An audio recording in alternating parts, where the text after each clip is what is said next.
Right. Hi, everyone. I'm really pleased to have Mikey here with us, with Sean and I. Um, Mikey stepped in at the last minute, which is great, and unfortunately, Dave wasn't feeling well, so we'll have to get him back another week. So hopefully, he's taking the Lemsip, and his cold is getting better. So this is another sort of knife stories episode. Well, basically we make it up as we go along, but that's the same as normal, I guess. And um, but I thought this time we might talk a little bit about antique fairs and sort of things to look for, some of the finds that Mikey and Sean have had, um, and maybe some things to watch out for or things to avoid that could be useful. Yeah, Slippy. The M is for, well, it's for MBEDC, but it's for Memphis. This is from the Memphis Redbirds. I went to a baseball game there a few years ago. Anyway, let's get rid of this. Guys, what have you got in your pockets? Should we do a quick pocket check? Should we start with you, Sean? Yep. What are you carrying today? So I've been carrying the twisted assisted Arthur Wright spear point today. Oh, that's cool. Been at home most of the day, really, just nipped out briefly, but so fairly basic carry. Vic Sportsman, 84mm, and seem to carry this with me every day now. This little Hang on, I've got the little Mikey slip joint. I've got one. I've got one as well myself. They're really cool, though, Mikey. I really like them. Yeah. I've been really impressed with it. I just find it so useful. Yeah. I mean, obviously, you're not going to start buttoning any branches with it or anything, but it's just a handy little knife, and it's got a nice little bit of weight to it. It's just sweet spot. Yeah. Oh, that's cool. And you're still off the beer, Sean. So what are you drinking today? Oh, I'm on the hard stuff, on the blackcurrant On the juice. squash. Okay, that's cool. Thanks, then, Sean. That's great. And Mikey, what are you carrying today? Today I have been carrying my Randy slip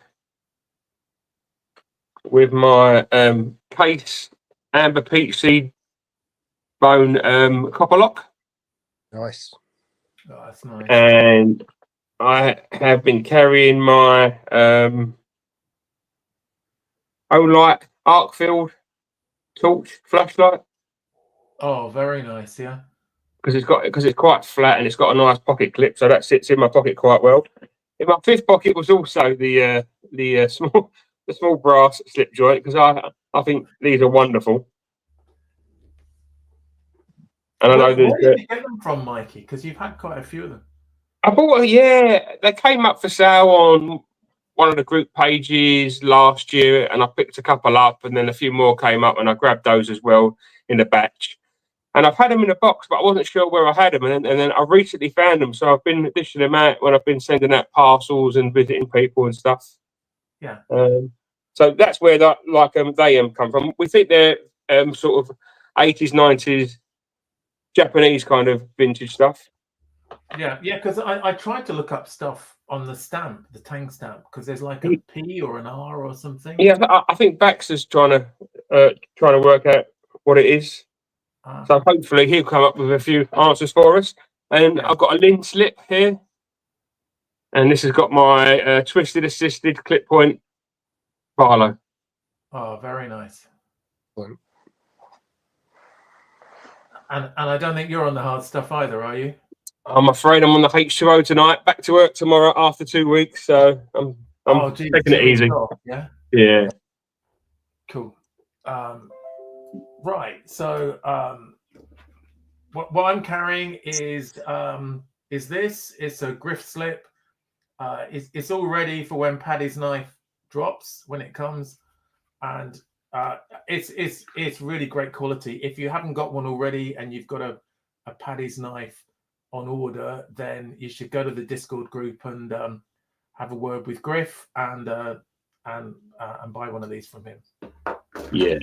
And then in that, I've got the Joseph Rogers that I got from you, Mikey. So, oh, brilliant!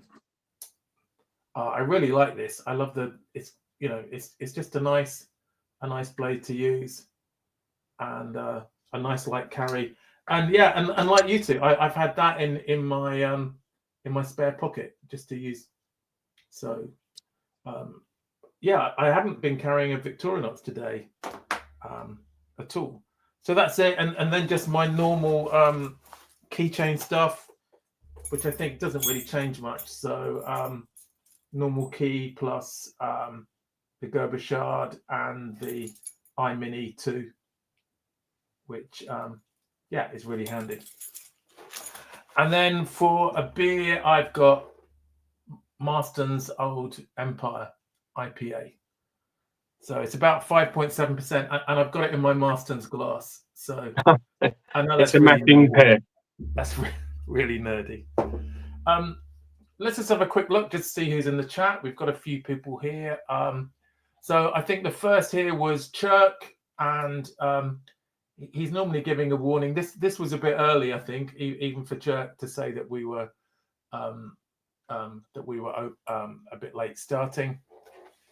And Chirk is one of our moderators, so he'll keep an eye on everyone. Of course, we've got Tony here as well, and good to have Rob as well.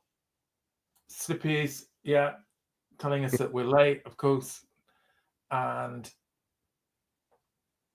Griff too. So good to have you here, Griff. And Addicted to Blades. So yeah, I think most people here are blade addicts of one sort or another. And Radar too. Great to have you here. Awesome. So have you had some new purchases? Have you bought many knives since Blade Show, Mikey? I've been given one and I've bought two. So that's not bad going. I've only been back a day or two, so yeah, I've made a good start. Do you want to show them to us? Yeah, well, the first one, which I'm really pleased about, because this was a gift from Sean. It's the Dutch Army knife, but it's my birth year. It's a 1974. Ah, cool. So today I've been cleaning this up and sharpening it. I've redone because the most used tool in it was the spike. So I've reground the blade on that just to make it nice and sharp again, because this is a really handy tool. And it's in really good nick, to be fair. It got a nice lock up on the blade, plenty of life left on that. So that's one I'm really pleased with, because I've been after a 1974 knife now for like a couple of years. Yeah. So that one. Oh, is that your first birth year one? My first birth year. I did have a 1973 that I picked up. Yeah. That I picked up at an antiques fair a couple of months ago.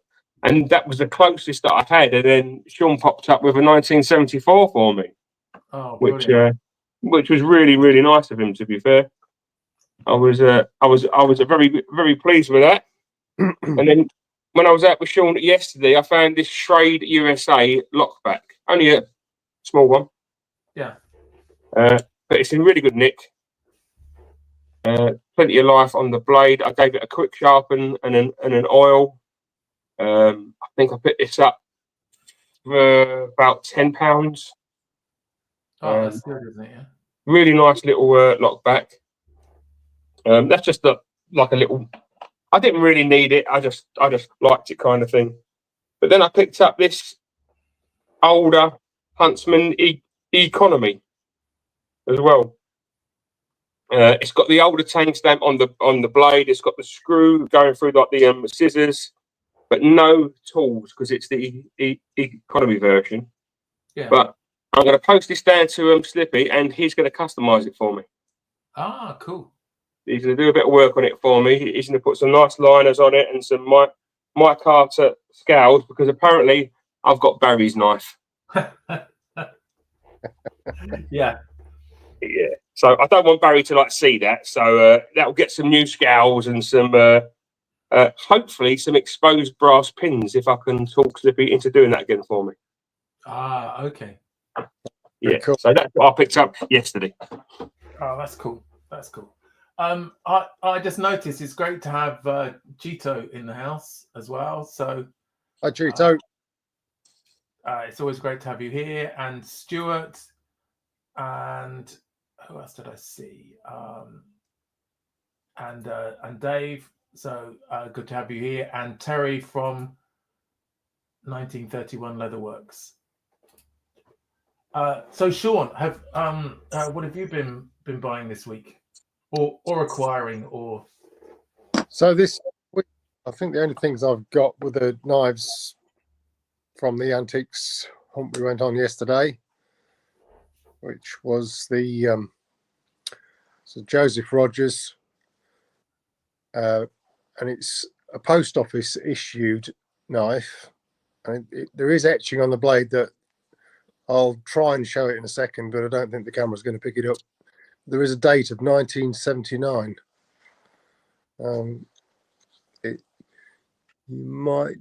You might be able to tell that there's some writing, but I don't think you're going to be able to read it. Yeah. But it's in quite good order, good snap on it, and it was a reasonable price. So I thought, well, why not? May as well come and live with me. Yeah, that was a 50-50 between me and Sean, because we both found it and we were both looking at it, and he's like, "Do you want it?" And I was like, "No, I'm going to go with like these two." He went, "I like that." I could tell Slippy wasn't there because he'd have been in, wouldn't he? Oh yeah. Slippy's quite fast off the mark. And then I picked up a little pen blade, pen knife rather, twin blade, engine turned metal covers, very clean, and it's got the worked back springs. Ah, okay, yeah. And it was in its original PVC plastic type slip. Yeah. It had this little card in there as well. So I really don't. It doesn't say who made it, or It just says Sheffield, England, or stainless Sheffield, England. I think. I'm thinking that's probably a Rogers Group one. Yeah. Right. That was Eggington Group and is now Durham Duplex. We were talking about it yesterday, weren't we? Mm. Yeah. But yeah, and I've got one or two with those work back springs, which was what really kind of attracted me to it. I showed them earlier, and I've put them somewhere. Is this another sort of sub collection starting up then? Sean? Well, it's kind of shaping up that way. Yeah. It wasn't anything I intended to get. I blame Tony, Mr. Ten Sheds. I blame Tony for quite a lot of things, to be fair. Yeah, we often do, even when especially when he can't hear us. Yeah. Yeah, Tony very kindly gifted me this little pen knife. Yeah. Which is exactly the same size. I mean, I'm guessing there's probably a percentage of people in the chat that saw the chat earlier and saw me showing these, but Yeah. yeah, they're the same sort of size, and both got work back springs. I've got another one which is exactly the same size, exactly the same working, same pattern on the back springs, but one's the ivorine covers.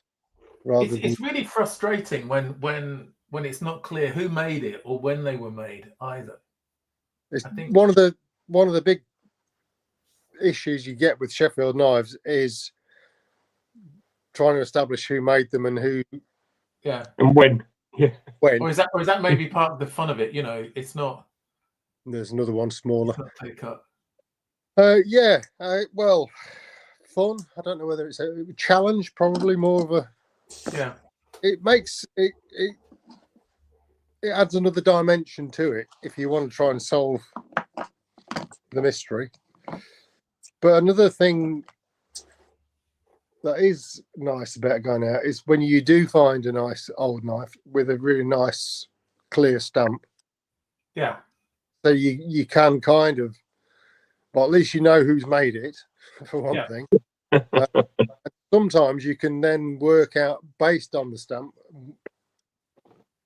the kind of period it's from, because you know, some of the companies change the stamps over a period of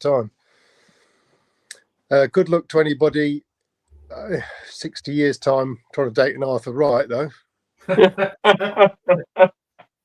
because they seem to have all kinds of different stamps they use currently.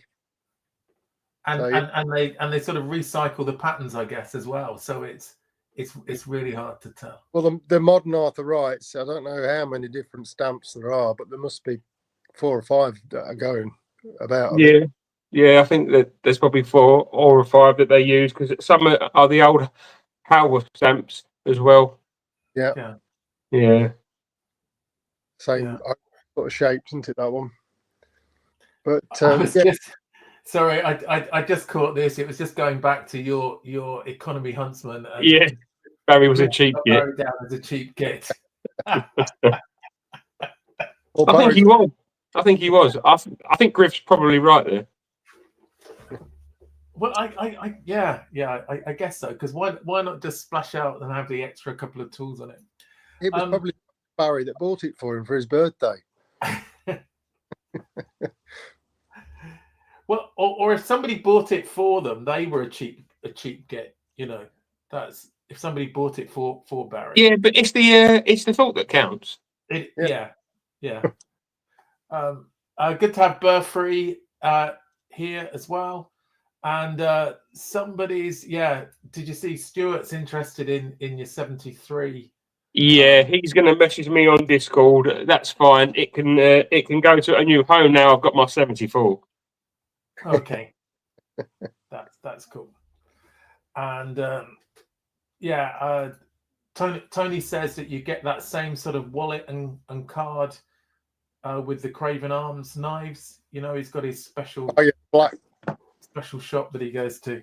That's that with the Craven Arms. I'm sure that's a pub, isn't it? A Craven Arms. It's got to be a pub. Well, there's a small town called Craven Arms, but I'm sure there is the Craven Arms in there. So, sorry, let me just get you up proper, Sean, so we can see that. That's one that Tony's talking about. And is that new stock or new old stock? Or old stock? I'm presuming that they're new old stock, but we don't know for sure yet. Really know. We think possibly, you know, within the last 10 years, maybe. You don't know, do you? Isn't it? Yeah, I think maybe there should be a side trip when we do the next camping trip over at Tony Ten Sheds, and pop out to the if he's going to show us where it is. He might be keeping it secret because it's a secret knife place. I think he might be, yeah. Good to have Nigel here as well. Hi, Nigel. So, he's got a George Wolstenholme canoe that he can't date. That's nice. Not because he can't date it. That's just because he's stupid. that's harsh. Well, it's Nige.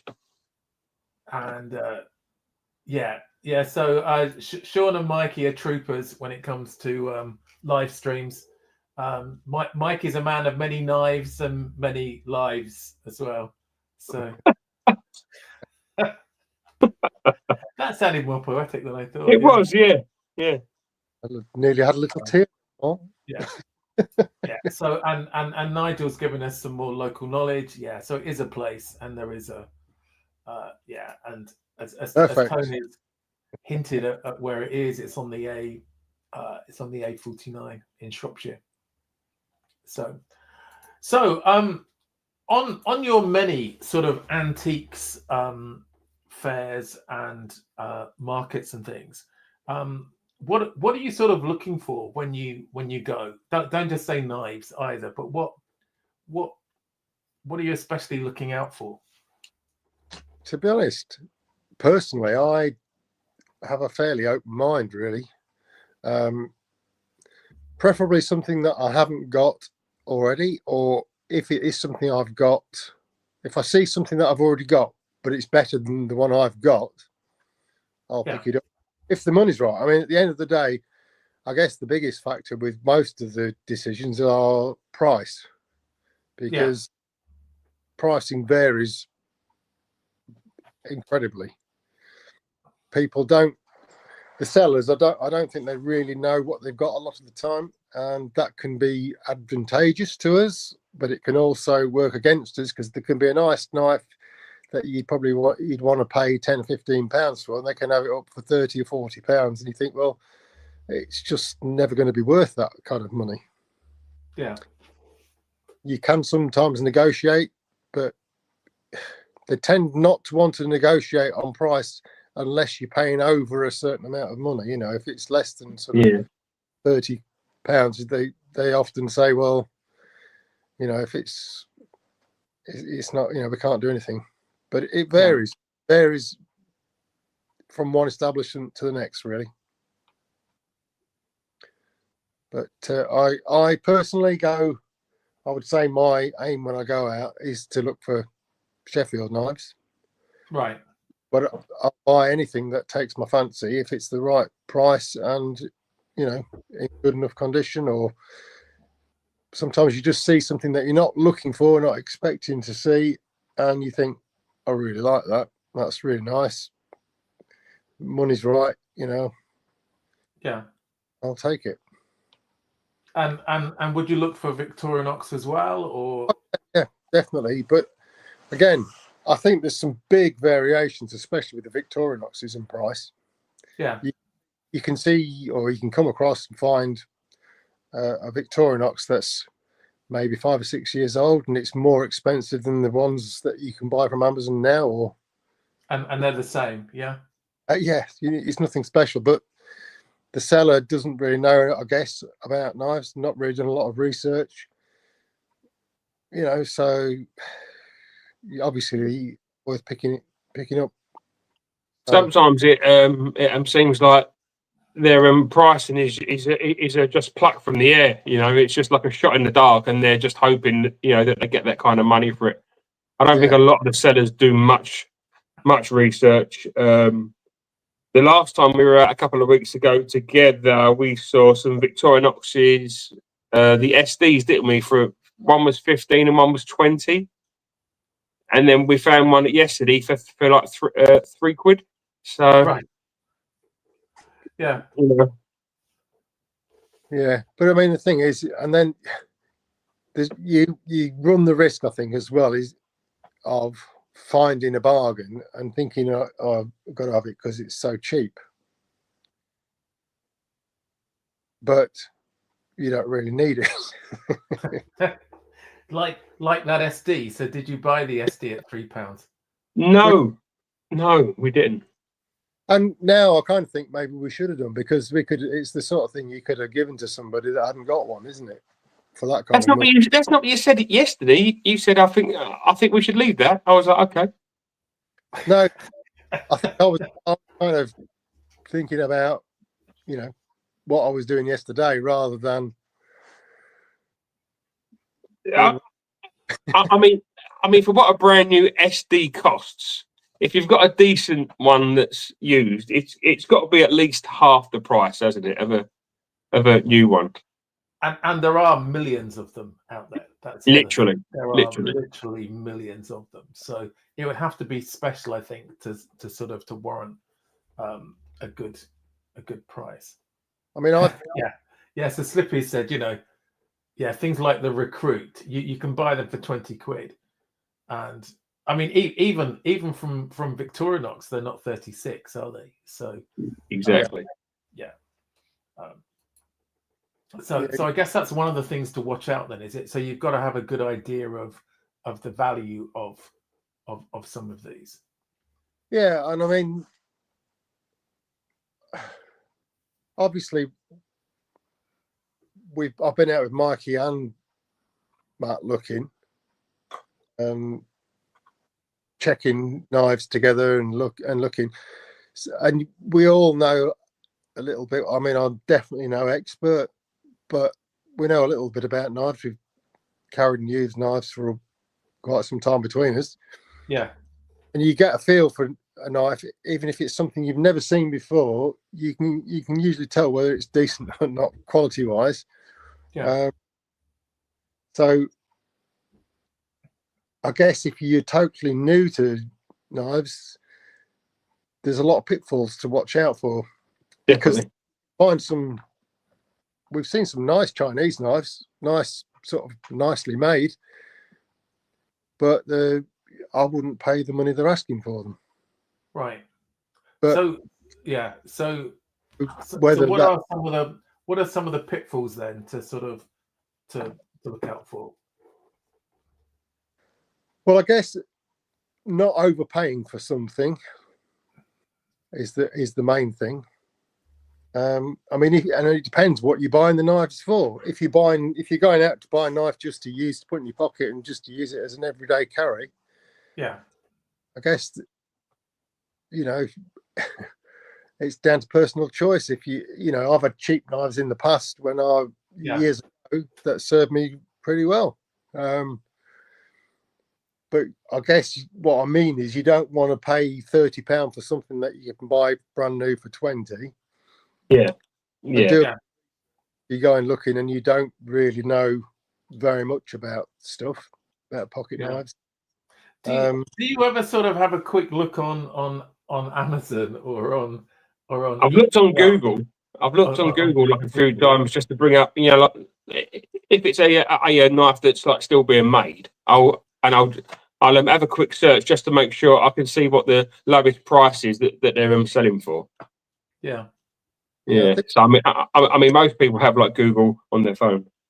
We've looked at tang stamps as well, haven't we? But that tends to be after we bought the knife. To be fair, to kind of get a bit more idea about age, and that tends to have been ones that we bought for a reasonable price. Yeah. So we've got Slippy's tips for negotiating. So I mean, yeah, there we go. So to make a low ball offer first and then work up. So don't be afraid of trying to strike a deal. Yeah, you don't. Generally, we don't pay the asking price. I'd say 9 times out of 10, we can normally get a bit of movement on the price, especially if we're buying more than one item from that person. Yeah. So that helps. We bought stuff together as well, haven't we? As in, we've grouped it together. Yeah. See if we see 2 or 3 knives on a stall, we've sort of said, well, kind of talking to each other. I'm on that. I like that. That one's quite nice. So, like, what can you do for these 4 knives or whatever to the seller?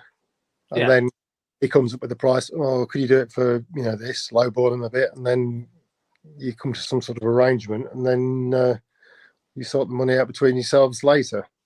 Yeah, I've got to say that worked really well in the States for me, John and Matt. We were. If there was a shop where we all wanted at least one knife, and I think there was one shop when we had like 2 or 3 knives each. If you say, right, we want those, and then they do us a price, and then we just work it out. But they always tended to like do us a deal. Yeah, oh, that's cool. And then I guess you can always phone a friend or send a picture. I've often sent Eland a picture when it's a French knife. Okay, I've heard you send pictures at other times as well, Mikey. But No. It's normally French knives. And yeah, so okay, so that's good. So you shouldn't be paying the main price. Are there any sort of other knives to to keep well away from, or caveat that last that you shouldn't be paying the asking price? There are times when I've snapped people's hands off for the asking price. If you see something and you know what it is, and they're asking, a good, a cheap price for it, yeah. Yeah, we had this conversation, didn't we? A couple of weeks ago, Sean. There was I found this knife I picked up. It's William Rogers. Sorry, it's just a two-bladed penknife. I really liked it, but it did need like a bit of a clean up, and it had a price tag on it that had really stuck to the handles. But it was really clean, nothing wrong with it, and that. So I looked at it, and I looked at it again, and it was milled or coined on the liners. It was a really well-made knife, and that. But it had £10 on it, and I was like, And then I thought, it's a handmade Sheffield knife, and it's only £10. Yes. So you can get caught in the trap of paying £2 and £3 for, I'll pick up these little engine turn ones for like £2 or £3, and they're great. And you kind of get that in your head that that's what you want to pay. But sometimes when you find something great and it's £10, it's a handmade Sheffield knife that's older than me. Sometimes you've like just got to pay like the £10 because there might be someone looking over like your shoulder at it, which I've had happen. So ready to snatch it up if you take your hand off. Yeah. Usually me or Matt looking over his shoulder. Matt's amazing to watch. I picked this up really from Sharp Show last year, but now every time I go out with him, he zooms around, he gets an eye on all the things there. But if he sees something straight away, he goes straight in, asks the price, gives them an offer. If it's no, then he just leaves them. Yeah. Then he'll go on to the next one, and he'll pick up a few bits and pieces doing well, and then he'll come back round again. And often the guy's willing to do a deal because he see him walk away once. Yeah, he's got some great tactics, but he's really fast, really quick. Yeah. I remember seeing him at the first. I think it was the first Sharp Show. He was moving across tables but talking to a lot of people. So, and what about cash versus card then? Is cash? Cash is king. Cash is king. Cash is king. Cash is king. Yeah. A lot of places that will take cards, but I think if you're talking about doing deals and negotiating, the red is always going to be the winner. Pound notes in the hand. Pound notes. Yeah.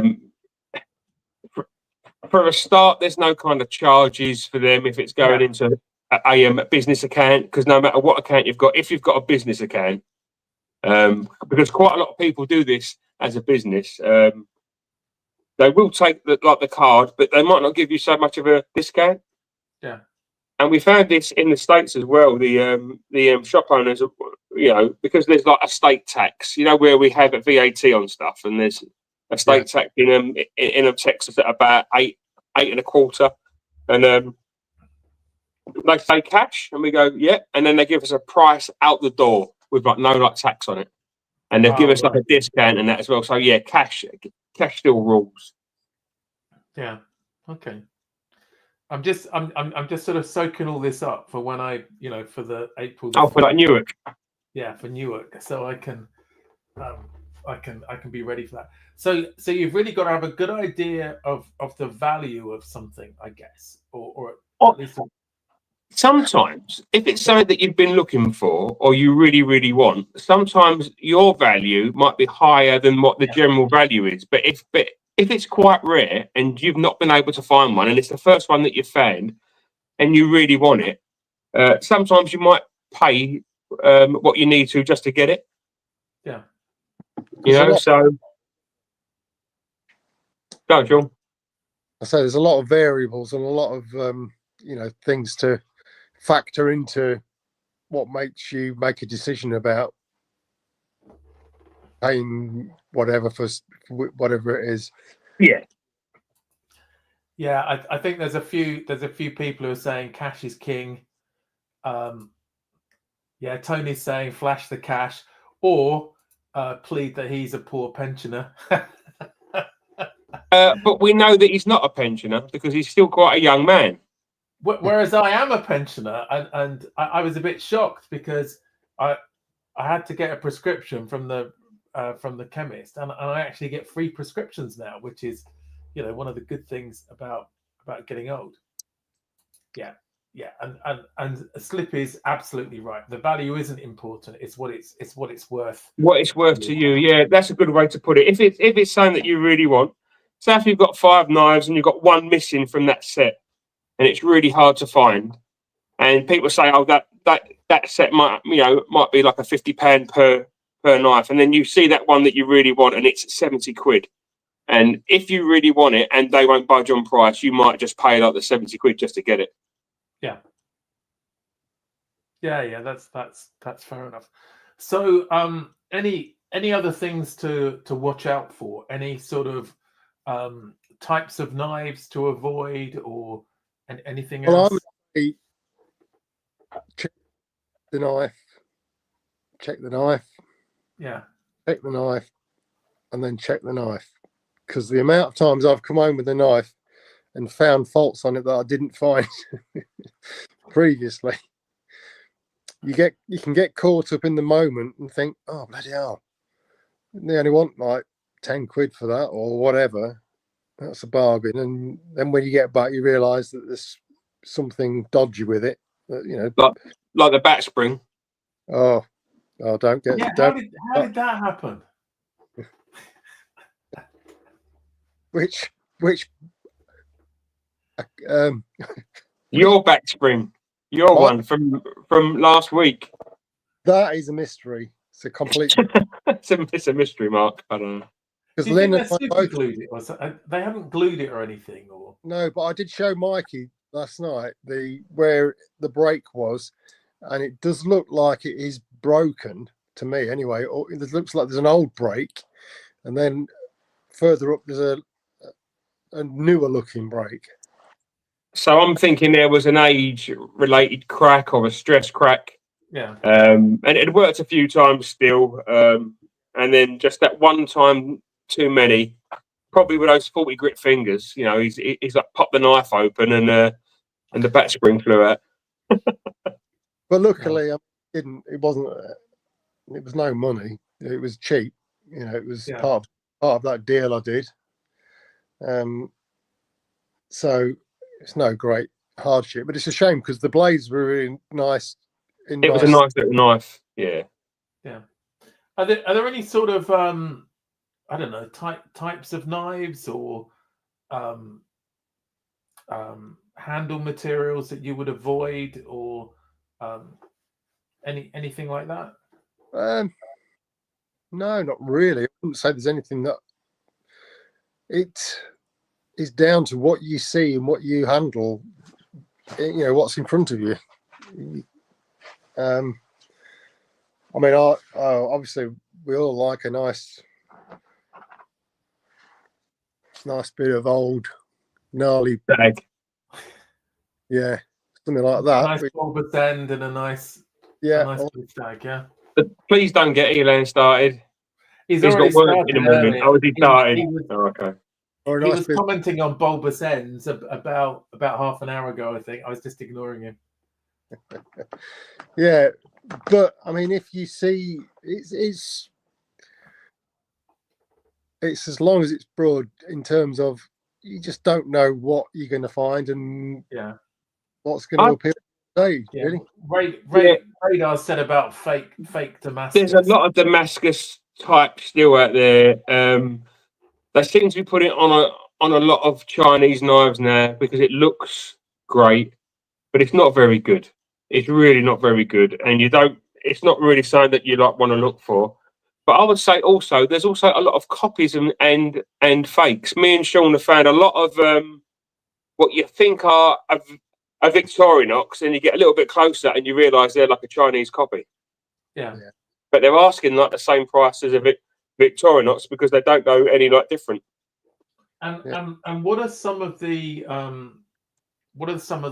things to look out for, you know, with fakes compared to the real ones? For the Victorinox, the red scales are not the same. All the tools seem to be a little bit smaller and a little bit thinner, and they're very, very shiny, like it's really light chromed. Yeah. Owned a Victorinox knife and picks one of those up should be able to spot it a mile off. And the weight as well, they seem very light as well, don't they? Very. Yeah. Because the one that I ordered, and I got it really, really cheap, which was probably too cheap for what it was. And it was meant to be is it an Outrider? Is it an Outrider? The big one, the 111 millimeter. Yeah. So it was meant to be one of those, but when it came, it had different tools, and I noticed that things like the screwdriver, the end wasn't sort of square; it was slightly rounded. You know, so it's meant to be a flathead, but it wouldn't have worked well. Yeah, they tend to be badly ground or badly molded or badly stamped.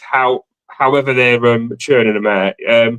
If you've, most of the guys in here, I would say probably can like spot one. You know, if you've owned a Victorinox for like any amount of time, as soon as you pick up one of those poor like copies, you should really realise. But apparently, there's copies of Opinels and copies of Spyderco's. You know, you've got to know your stuff in there. You can't just buy anything. I can't believe anybody would bother to copy and open that.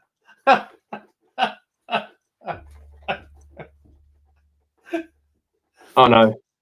It's but I can understand Spyderco's because they can be quite expensive, can't they? Well, I'm guessing that people buy a lot of those Opinels, so perhaps they're thinking if we make copies of them, we can sell thousands of them. You know, maybe. And if they, they don't cost a lot to make anyway because there's not much in them. So if you make them in China, you'll make them for pence, wouldn't you? Absolutely. You can tell the Chinese ones they're better quality. Have they got a good edge on the blade? No, yeah. Yeah, they're sharp. I'm. Oh, it's good to have Paddy in the house as well. Hi, Paddy. Hi, TK. Sorry, Sean. I got distracted. Do you want to show that again? Yeah. Is that? No, just saying. I do like Opinel. Actually, don't. I'm just joking. I've got a nice one now, so these things happen. I might get one of those potato peelers that I was taunting Elan with last week. Oh God! I think it would be quite handy to have a folding potato peeler. That was the only legal one, though, wasn't it? It was. The only legal. Yeah. But I think you're going back to what you were talking about, fakes. I think that probably is more of an issue with modern knives rather than the kind of knives we tend to look at these places. It's not very come across modern knives that you can't see what they are. Yeah. Whereas if you're buying online, you look at some of those Benchmades that are coming out of China. Unless you really know what you're looking at, you could easily be fooled. Some of those moderns now are getting very, very good. You've really got to know your stuff, and in some cases, you even need to strip them down just to check them. Yeah. Because they're doing really well with the etches on the blades, and they're etched really nicely and in the right place, and the blade grinds are really good. I know. The boxes were one way at one point, weren't they? Yeah. It's like a lot of things. As soon as somebody identifies a flaw in their forgery, they'll rectify it and then make it even harder to tell. Yeah.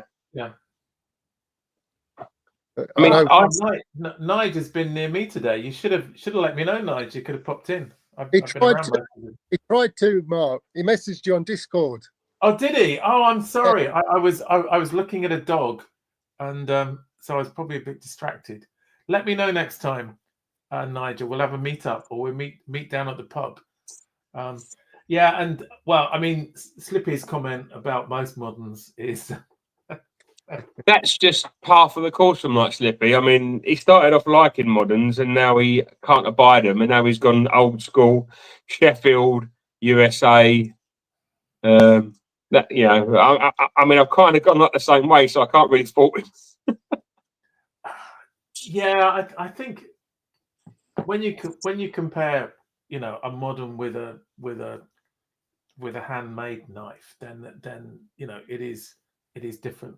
I won't open up the whole thing about Rosecraft. We'll sort of move on to something else. So those are some of the things to avoid then, and I guess being in the UK, you're mainly looking for slip joints, maybe the odd lock knife. Any fixed blades that you would consider or look for?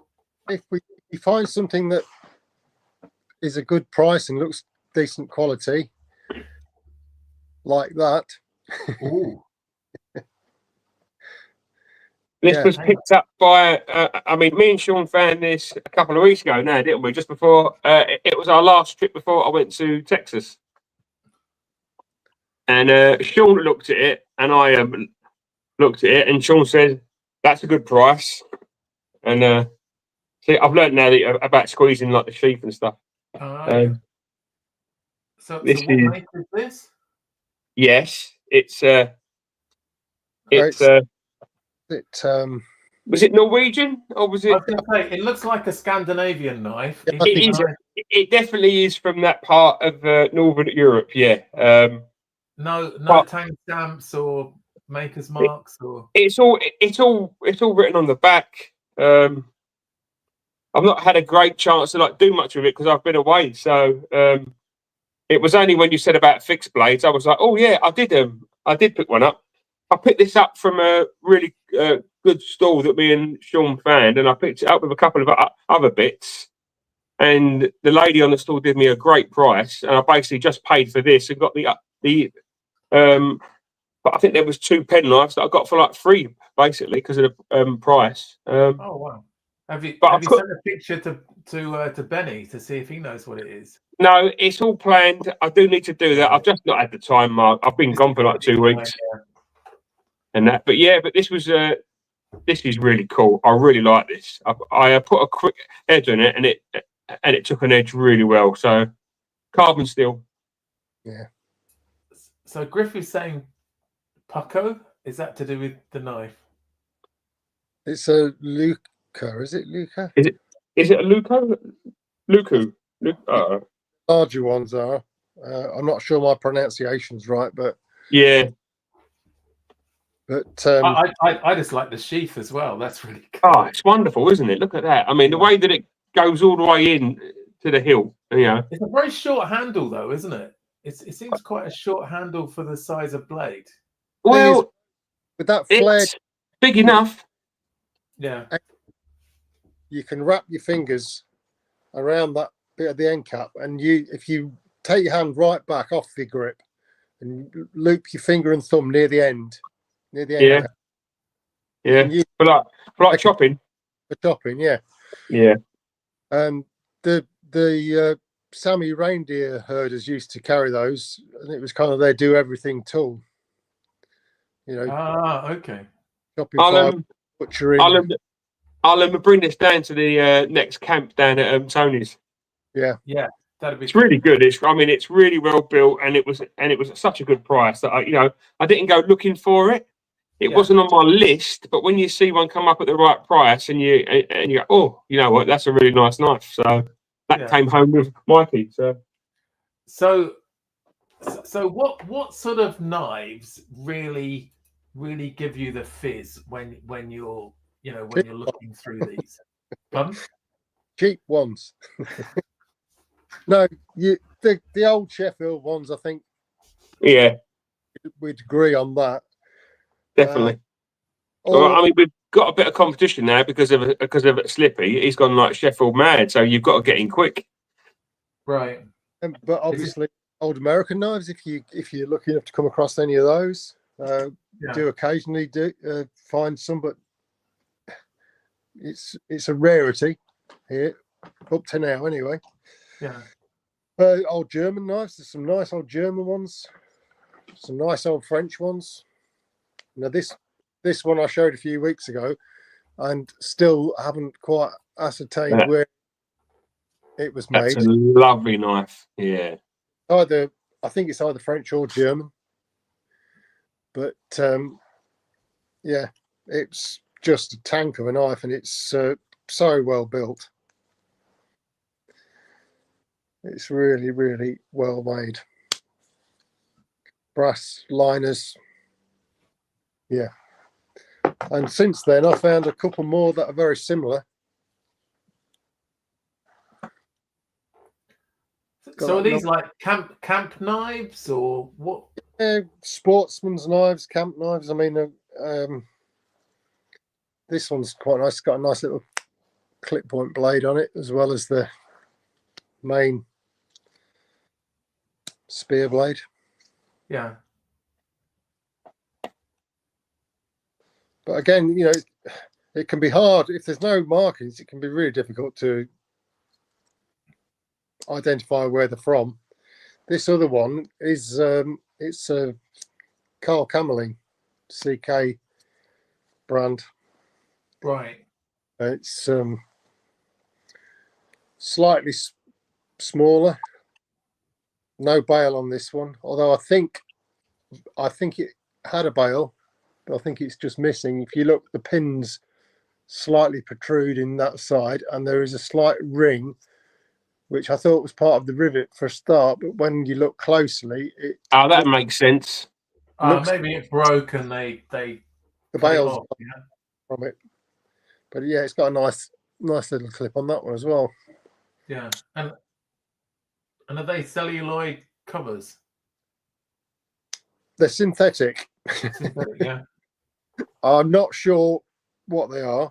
They could be celluloid, but I wouldn't like to say with any kind of authority. So yeah,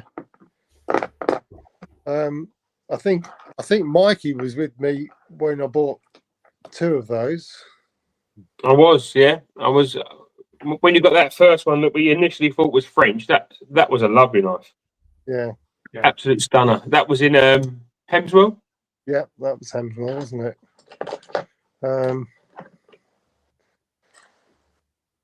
That was a little Joseph Rogers that I picked up. I think Mikey was with me then. Yeah, with the rat tail. Yeah. Oh, that's nice, isn't it? Yeah. Yeah. It's a nice little knife. But you can, it really is potluck as well. You know, you can go out and nothing that really floats your boat. We often come across here in the UK these old Richards pen knives. Yeah, that's probably our most found pen knife is the old Richards, followed by the old engine turned pen knives. Are these the cheaper ones? Would they have been quite cheap when they were? Oh yeah, they were pocket money knives, really, weren't they, in the day? Yeah, they were. Although there are some Richards that are just a step up in quality. Matt's got a really nice one, actually. I saw him doing a video on it a few weeks ago. Yeah. I think I've got one somewhere. I don't know whether it's here, though. I don't think it's down here. Can't see it. And they are made more like a Wolstenholme or something with rather than having the shell covers, they've got proper bolsters. Okay, yeah. But yeah, it's definitely not. Yeah, but then you can find some really unusual ones like that one Mikey was with me when I found this one the other week.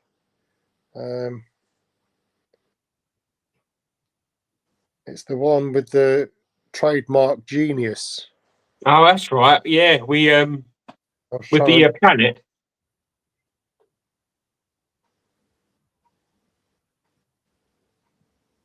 John Blythe. Let me see what I've got to put behind it. It's got the picture of the Oh, okay. Is it like Saturn or something? yeah.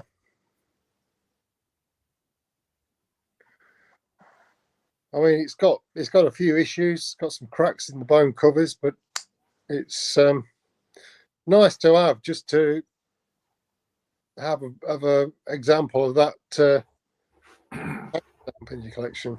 I don't know whether you can see it any better on there. You probably can't, but Yeah.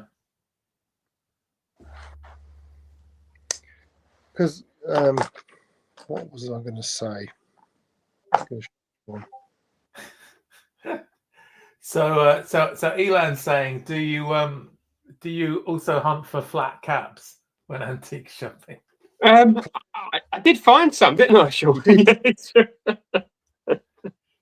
It's just I wondering did. who else has worn them. That's the only thing. I mean, these seem like new, old stock ones. There was one meet that we did, and we met up with Peter Tiffany. Right. Yep. He's on the lives and stuff, and you'll find him on like Discord. He found a very fetching blonde wig, and he did wear it for us.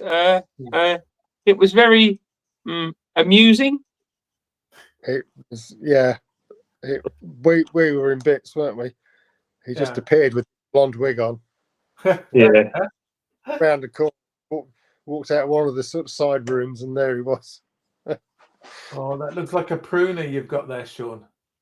Yeah, this was one that I picked up. I think this was when we were at Hemsworth with Matt. Yes, with the lanyard on it. Yeah. Is that a pruner and a spade blade, or is it just worn? Yeah.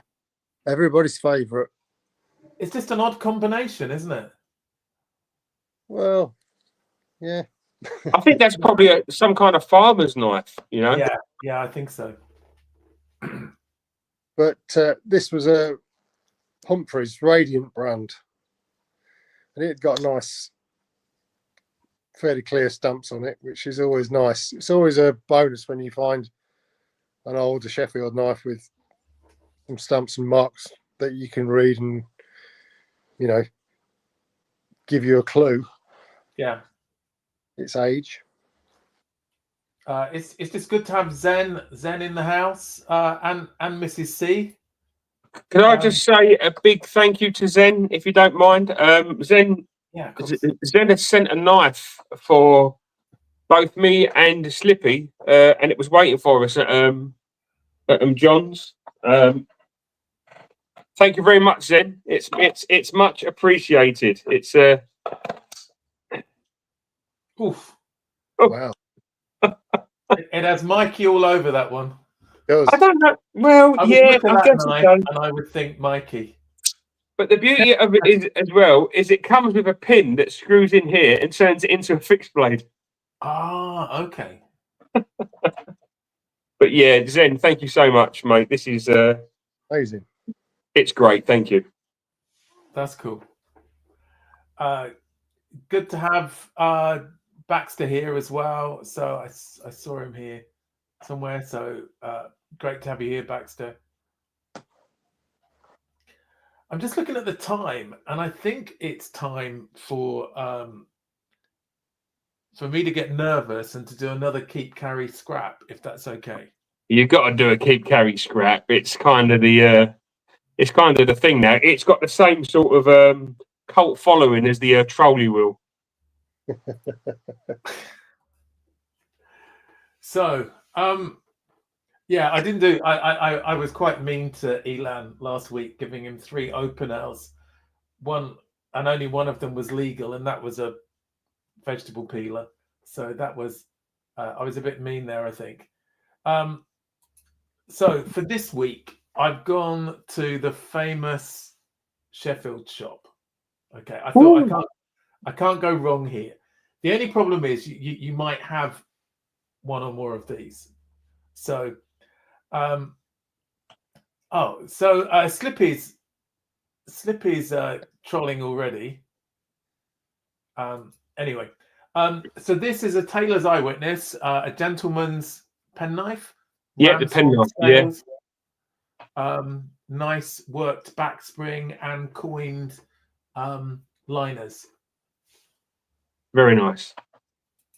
The next one is a Michael May. I was thinking about this. Does he work for Taylor's Eyewitness? I think he used to work there. He works for himself now. I believe that knife is actually owned by Elan and Tony.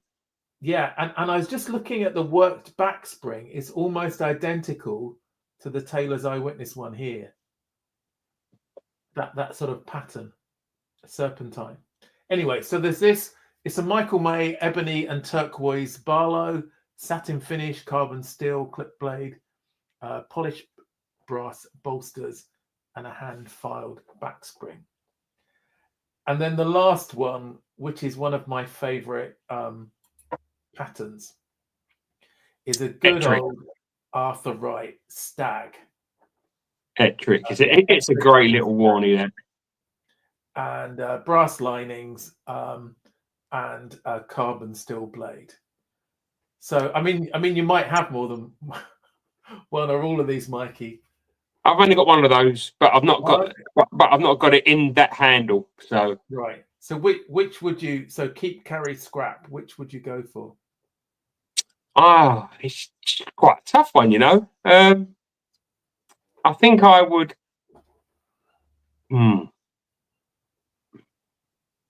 I think I would carry the Michael May Barlow. Right.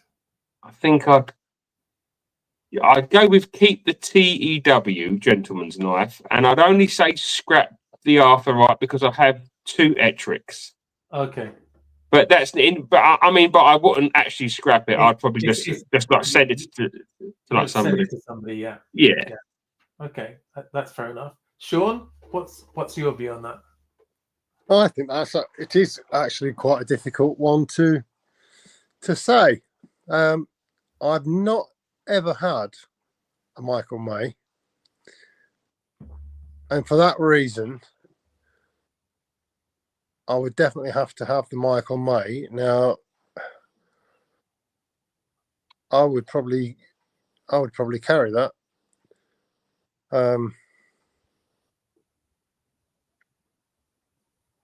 Yeah, and the little gentleman's knife is very attractive, and I have started blades a bit. Yeah, you do have a few now, don't you? I've got a bit. Mind you, the only downside with all this stuff is having to get trousers with bigger pockets because I seem to be carrying like 15. There's nothing wrong with that, Sean. Got a knife for every purpose. every purpose, every pocket. Yeah, every pocket. Yeah, especially when you got a spade blade with you. You need to get trousers with more pockets, Sean. That's what you need. And I'm going to have to justify my decision by saying it won't be scrapped. It will be gifted. So I'm gonna gift scrap the pen blade. Okay. The Taylor's Eyewitness one, yeah. Taylor's Eyewitness, yeah. So you're going to keep the Ettrick, carry the Michael May. Yeah. Mark, you do realise that you've asked me and Sean to pick a Sheffield-made knife to scrap, don't you? Yeah, it's giveaway. We know we're not. You know, we would always give it to someone. It would normally be Randy, but I'm sure you know you could give it to me. Even that would be fine. Okay. I would keep the Taylor's Eyewitness and carry the Ettrick because I haven't got one yet. So I keep meaning to get one and haven't. What I didn't even know they an did them. Ettrick? Yeah. I thought you had one. Didn't you send? Did you I send sent Randy? Randy one, and I didn't get myself one. So, and I quite like the look of that. So that might be going on my list. The Michael May, I thought that was quite nice, but I wasn't quite so keen on the turquoise. But that's just me. Just having a quick look. At least Tony approves. Griff is keep, carry, scrap. Keep, carry, scrap. Stuart is carry, keep, scrap. Slippy is scrap, carry, keep. Elan's in that order: keep, carry, scrap. Yeah, Baxter's finding it hard. It is hard. That's you've got 3 different manufacturers there from, you know, and they're all great. They're all great knives. That Ettrick has probably got one of the best actions on it of like any of my knives. Yeah. And Chirk was keep the Taylor's Eyewitness, carry the Michael May, scrap the. Yeah, I can sort of see that. Keep, carry, scrap. I think. All right, that was something else. Yeah. Radars, Michael May, Ettrick, and scrap the Taylor's Eyewitness. Yeah. Good. So Burfree was carry, cap, keep, scrap. Carry, keep, scrap. Mrs. C was carry the Michael, keep the Taylor's Eyewitness, scrap the Stag. Yeah. I mean, none would really get. Yeah, it's the same. Hi Sean, good to have you here. That's a tough one to scrap, isn't it? I think. Yeah. Giveaway, I think, is the is more the one. I think we've done. Is this the first time that you've picked for 3 Sheffield knives? I think I've had 3, but I think I've picked, say, 3 Arthur Wrights before. I didn't pick. Oh, okay. Right. I think it might have been easier. Anyway, if people are interested, well, are you interested in how much they cost? Absolutely, yeah. And of course, I've picked the famous Sheffield shop. You can go away and buy any of these. I'm not on commission, but we support this shop. I mean, Mikey's probably, bought half the stuff in the shop already. So I often buy it for other people as well. Yes, it's not just me. So the Ettrick is the bargain here at £62. So for Stag, handmade, I think that's amazing. The Michael May is 150, and then the Taylor's Eyewitness is 210. So anyway, I hope you found that interesting. That was hard. Hard in a different way, yeah. So it was. Yeah, there was no knife there that I was going to say, oh, I don't like that. Yeah. So after us talking about antique fairs and things, I think I need to get out there and just have a look and have a go. Get some cash in my pocket. And word of advice: don't take Slippy. Go prepared. Yeah, Sean, show him right what you need. Go on. Magnifying glass and a torch. And a torch. Some of the cabinets are dark, so the cabinets are often locked. So a torch is great for shining at the back of cabinets and seeing if there's anything hiding there that you don't automatically see straight away.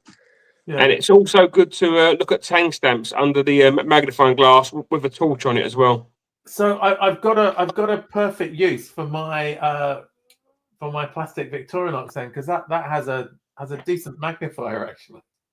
Pair of pliers. Don't destroy your nails trying to open old rusty knives. Now he tells me. Yeah, pair of pliers are great.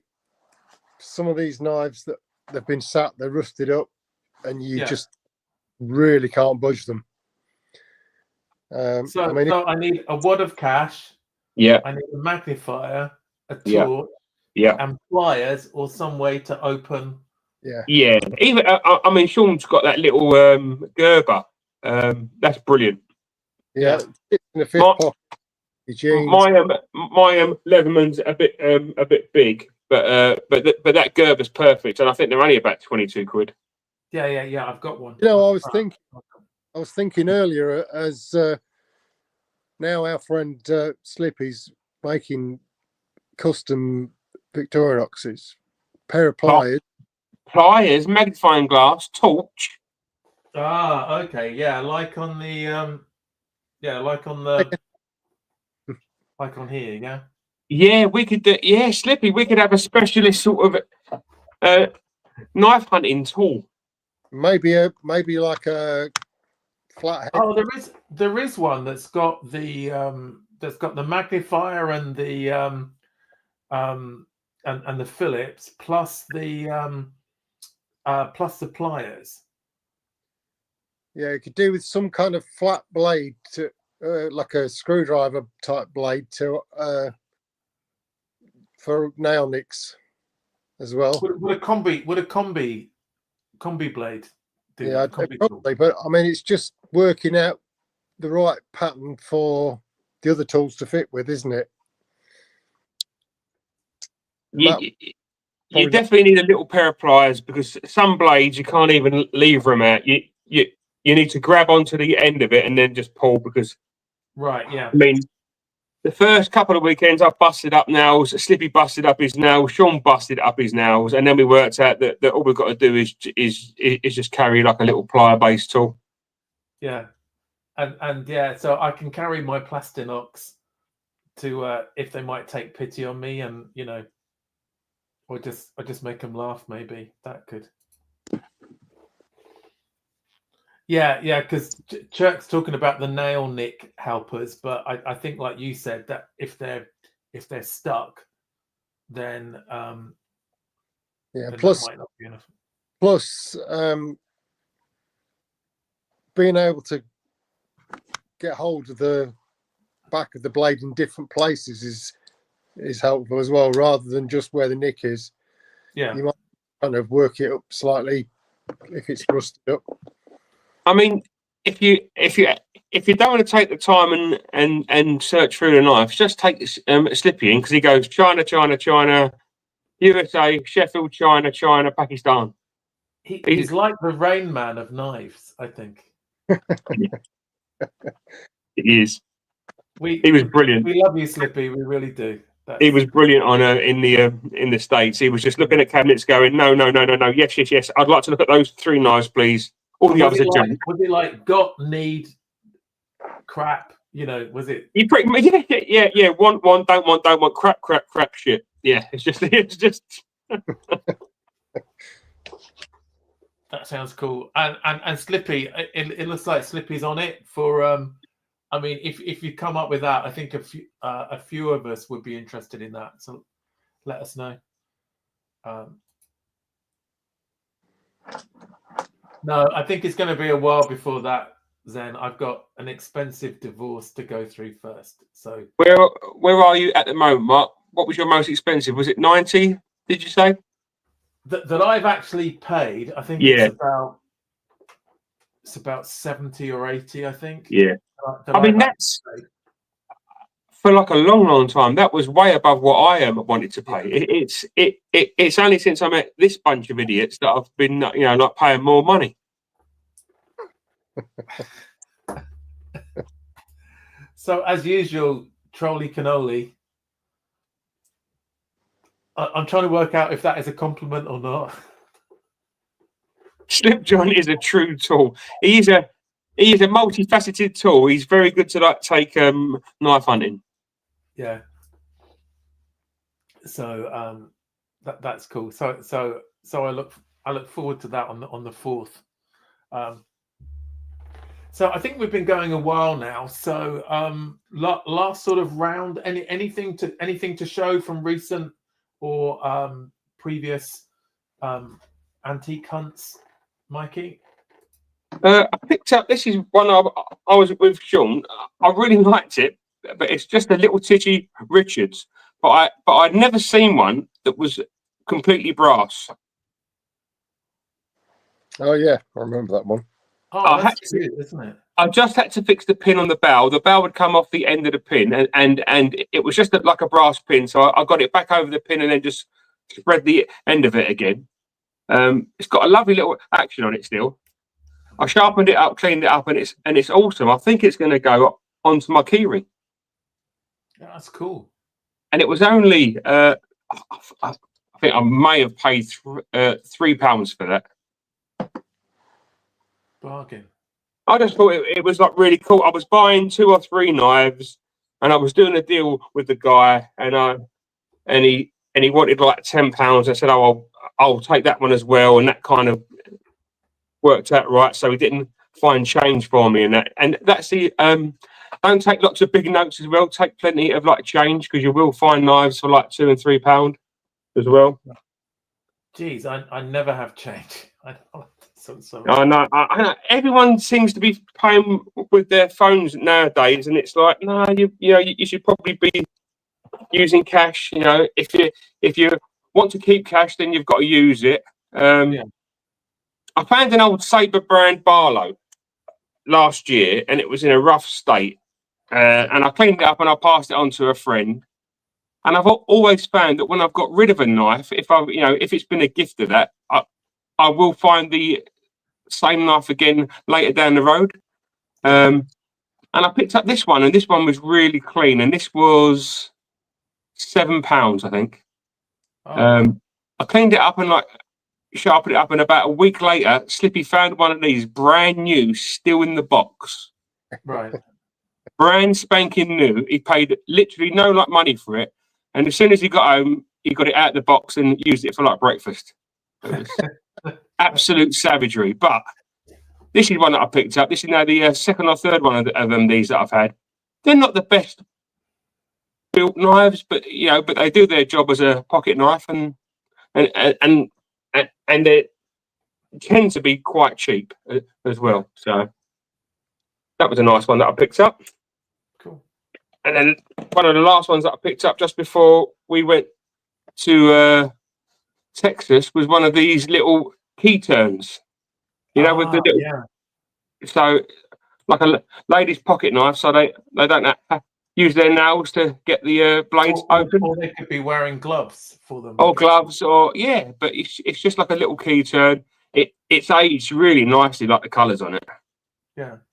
But yeah, when I picked this up and like showed the guy, he had no idea that that's what these keys were for. Okay. And I paid £2 for this, so this was an expensive one. Whew. But yeah, this great little pocket knives. It's cool. And Sean. So yeah, this was one that I bought as part of the lot that I got last weekend, and it's got me foxed. So you showed this last week, didn't you? With that odd tool. Yeah. So it's got a small pen blade, and it just says "Made in Sheffield, England" on the tang, and then it's got this other blade which isn't really not sharp now. Whether it ever was, I don't know, but it's got that cutout section on the back, and then just right down here at the tang, it's like a file, ribbed like a file. We were talking about it yesterday, weren't we, Mikey? Yeah. And it looks like it's either had a blade that's been modified for some, or broken and altered, or it's been built. I think that was some kind of measuring tool for something. I think somebody was using that blade to like measure something, but it's hard to That's tell. why I wondered about shotguns or something like that. I don't know. Yeah, have I got a cartridge anywhere? It might be for like a choke, Sean. You have chokes at the end of the barrels. It's really hard to say. It's too wide for a 12 gauge. Yeah.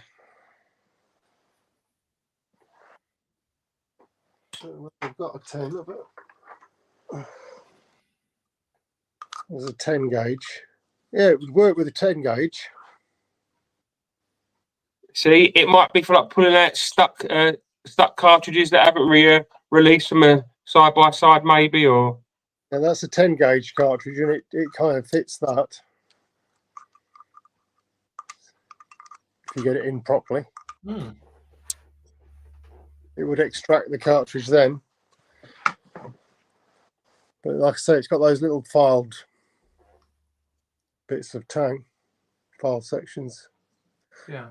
It's kind of humpbacked. It's nicely made. Oh, it's beautiful. It's a really nice thing. It must be in a pattern book somewhere. Yeah. It's one to do a bit more research on. Yeah. But there's no makers. Can't see any. Hang on a second. He's just spotted something. Yeah, it just spotted something on it. Let's see. Only I had a magnifying glass, oh yeah. Oh, it just says England. Ah. I think I've seen that before. Yeah. And this is me when I don't drink. So Yeah. I think Stuart's got it. Lock, stock and smoking Barlow's. Brilliant. That's brilliant. pretty good. Yeah. So yeah, that's just an unusual one. Whether anybody out there in the chat has any ideas, I'd be interested to hear. Well, I should be careful, really, shouldn't I? Thanks, Sean. Oh, what's that, Mikey? You got something else? This is one that me, Sean, and Slippy found. It's a wooden handled clip point, Yeah. but it's made by, was it Comfy Cut? Was it Comfy Cut? Was it Comfy Cut? It was the people that make scissors, wasn't it? Yeah. So this was made by a manufacturer of scissors. At the time, they made the most scissors in the world. And it's the first time I've ever seen one of their pocket knives. And it's completely wooden handled. Nice snap on it. Lots of handle, little blade. So it's UK legal. And I picked that up really cheap, and I just thought that was really cool. I like that. Yeah, do you know what? It's just nice, Mark. You know. Yeah. Something different. Still made in like Sheffield, so yeah. What I'm really pleased is that antique shops, fairs, markets are still selling knives, because charity shops have pretty much stopped. I think I haven't seen charity shops. You won't find any. Yeah. So it's good. It's good to see them still being sold to, legal knives sold to adults. There should not be a problem with that. Although me, Sean, and Lynn were planning on going to a boot fair, and we saw a note on it saying that no bladed items will be sold at this boot fair, or no knives. So that was a shame. I mean, it's getting hard to buy a kitchen knife as well, and kitchen knives are probably the knives that are used most in stabbings, but it's getting crazy. It is getting crazy, yeah. I'm hoping Victorinox will all be okay. I do wonder about some fixed blades, as there's still this very strong anti-knife sort of feeling in the UK. Anyway, let's not end on a negative. Yeah. So thanks for that. I think that's going to be great for me to have a go. I'm looking forward to putting this into practice on the 4th, which is only a few weeks away now. It is, yeah. I hope people found it interesting, and some great knives. I think what's nice as well about having the older knives are seeing a lot of different knives. That a lot of different patterns. Yeah. So I think that's one of the interesting things about this. So a big thank you to Mikey for stepping in. Hopefully we'll get Midnight Crisis Dave on the show next week or the week after. I'd really like to get him We hope he's feeling better soon as well. Yeah, I hope so, because he was saying he was full of cold. But great to have you on the show. Sean, as always, you're a diamond. Some great stuff. And thanks for everybody in the chat. It's been a really good show. I've enjoyed it. And see you next week at the same time. Thanks, everyone. Thanks, everyone. Have a good week. Thanks. Bye. Bye. Bye.